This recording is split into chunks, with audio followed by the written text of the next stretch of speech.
不動産屋さんの怪談語り手ゆりです。今回は誰にでも思い当たることが一度や二度はあるかもしれないある些細なことが引き起こす怖いお話です。お話をくださったのは現在は福岡市にお住まいの60代前半の女性の方で、仮に由美さんとしておきますが、由美さんがまだ20代後半の頃の体験だそうです。由美さんには当時付き合っていた彼氏がいました。8月のある日の仕事帰り、その彼氏と福岡天神で夕食を食べようと待ち合わせをしていました。その待ち合わせの時間には彼氏はちゃんと遅れずに現れて一緒に食事もしたのですが、食べ終わると突然、今日はこのまま帰るねと言い出したそうです。それを言われて由美さんは、やっぱりと思いました。由美さんはずっとその彼氏が浮気をしているのではないかと疑っていたそうです。それが今夜女の勘というもので、今から他の女性と会うんだなと疑いが確信に変わりました。そこでお店を出て繁華街を歩きながら二人は口論になったそうです。若い男女ですから人目を気にせずずっと言い争いになりました。もちろん大声で怒鳴り合うとか周りが振り返るような大喧嘩ではありませんでしたが、まあまあの喧嘩になり、ついに由美さんは我慢できなくなりました。そこでもういい、さよならと言って振り返ることなくスタスタと歩いていき、その夜は自宅のマンションまで歩けるくらいの距離だったので徒歩で戻ることにしました。真夏の蒸し暑い夜でしたから、怒りでかなり早歩きになっていたのもあり、由美さんは汗をぐっしょりかいていたそうです。マンションに到着し自分の部屋の玄関を開けると、由美さんは習慣的にすぐエアコンをつけました。すると由美さんは、あれ、なんかおかしいと感じました。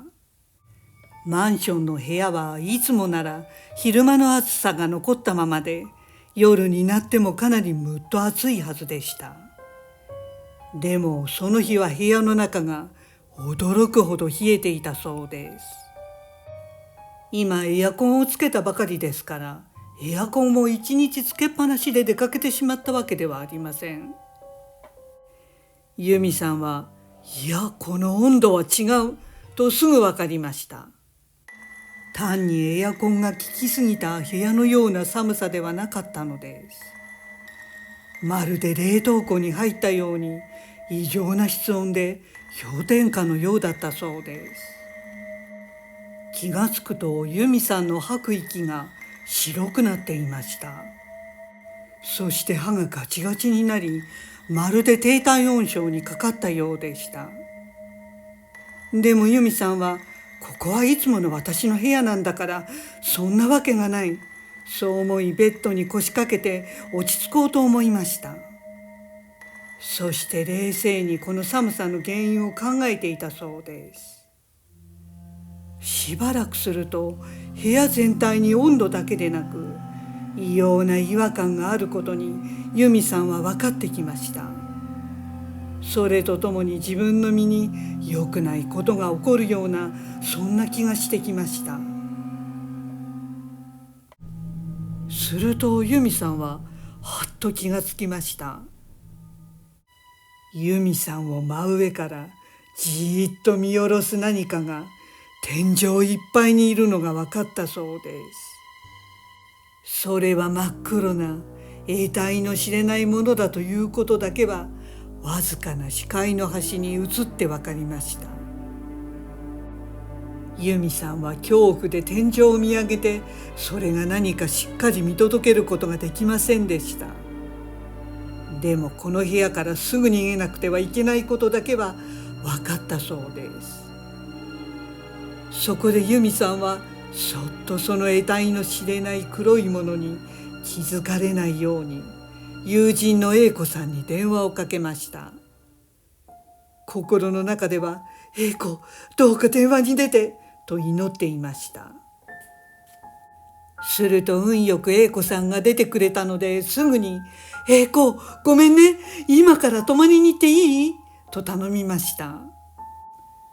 英子さんは由美さんのただならぬ様子に「すぐおいで」と言ってくれたそうです。由美さんは何とか頭上の黒いものに悟られないように部屋から出て、友人宅に逃げなくてはと必死でした。そこで英子さんに「私が玄関出るまでは電話を切らないで」と頼みました。そして荷物をまとめてゆっくり部屋の玄関を出ると、急いでマンションの外に出たそうです。その時由美さんは真夏の夜の外気も凍るように冷たく感じ、ずっと歯がガチガチになる状態でした。すぐにタクシーを呼んで乗り込んだのですが、寒さで震え上がっている由美さんは行き先をまともに運転手さんにも言うことができないくらいだったそうです。それでもなんとか友人の英子さん宅までたどり着くと、玄関前で英子さんが由美さんを待ち構えていたかのように立っていました。そして由美さんを見るなり「さあ家に入って、コーヒー入れたから」と言ってすぐに彼女の部屋に入れてくれたそうです。英子さんが用意してくれた温かいコーヒーを飲むと、由美さんはかなり落ち着いていき、少しずつ寒気も収まっていきました。その様子を見てもう大丈夫と思ったのか、友人の英子さんは話し始めたそうです。英子さんによると、タクシーから降りてくる由美さんを見て全身そうけ立つほど驚愕したということでした。由美さんの真後ろに何かがピタリとついてきていたのです。英子さんにはそれはこの世のものではない、どす黒い得体の知れないものだと分かりました。でももしそれをその時由美さんに話せばもっと怖がらせてしまうと思い、黙って由美さんを部屋に入れたのだそうです。すると由美さんが英子さんの部屋に入るとほぼ同時に、その黒い不気味な物体は消えていきました。ああ、いなくなったと英子さんは内心ほっとして全てを由美さんに打ち明けたということでした。それを聞いた由美さんはぞっとしましたが、寒気の原因はそれだったのだと悟りました。その後由美さんもすっかり回復し、次の日はマンションの部屋に恐る恐る戻ったそうです。その時はもうあのどす黒い得体の知れないものはいなくなっていました。ただその後も部屋全体の時空が歪んだような奇妙な感覚が残ったということです。そして由美さんはしばらくその部屋で変な夢を見たり、話し声が聞こえたりもしたそうで、部屋そのものにもそもそも何かしらの問題があるのかもしれないと感じました。結局5年ほどそのマンションに住んだのですが、どうしてもあの日現れた部屋を覆う黒いものが何だったのかが気になり、由美さんはその筋に詳しい霊感のある人に相談してみました。その人の見解ですが、その黒い物体が現れた少し前に由美さんは彼氏と喧嘩をしていますが、その喧嘩をした場所が繁華街だったことに注目したそうです。不特定多数の人が行き交う繁華街で喧嘩をしたことによって